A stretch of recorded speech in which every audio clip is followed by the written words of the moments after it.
There have been a lot of changes in the Virginia SOLs, which have increased rigor for our students.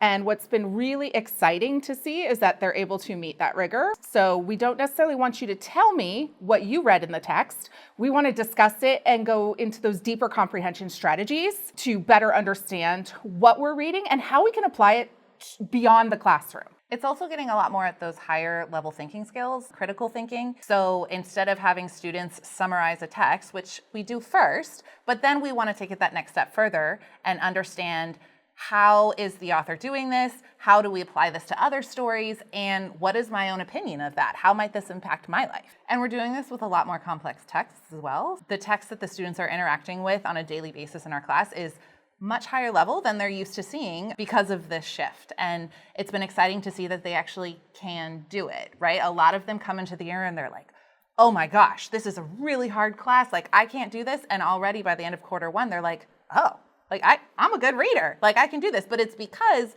we've been pushing them, and this new curriculum pushes them to actually try to do hard things. If you walk into our classroom, you're going to see kids doing.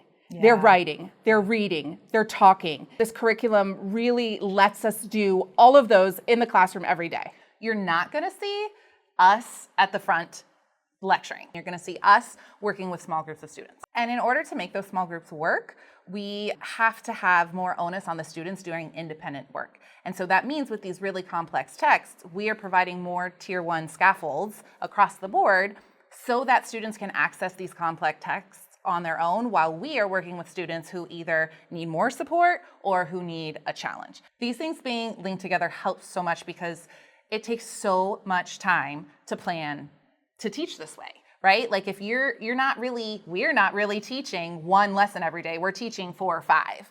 And the amount of outside time that is required to plan for that is not feasible. So the fact that the county already lays out and says, hey, you're teaching this strategy for group 1, you can do this. For group 2, you can do this. That's already all made for me. Like all I have to do is open it up and like digest it and know what I'm going to teach and be ready to go. So tier 2 instruction would be a very short intervention that happens a couple of times a week. So for example, I pull many of our multilingual students for 30 minutes at a time. We've been able to identify our students by first using at the iReady screener, which has been brought up to the middle school level. We also have the VALS testing that was designed by Virginia Department of Education. And what I like about the VALS test is that it really breaks down for the teacher the areas of strength and the areas of need for our students. And it really is the most in-depth testing that we have had at the middle school level that really gets to a student's decoding abilities, their fluency abilities, the orthographic abilities. It really does highlight a student's areas of strength, but also their areas of need, and that's where we provide the intervention. Sometimes the students that we have need more support than what we can offer in Tier 2. So we call that Tier 3 instruction, and these are for our students who tend to be at least 2 years below grade level. And so this gives me an opportunity to really work in small groups, maybe 2-3 students at a time.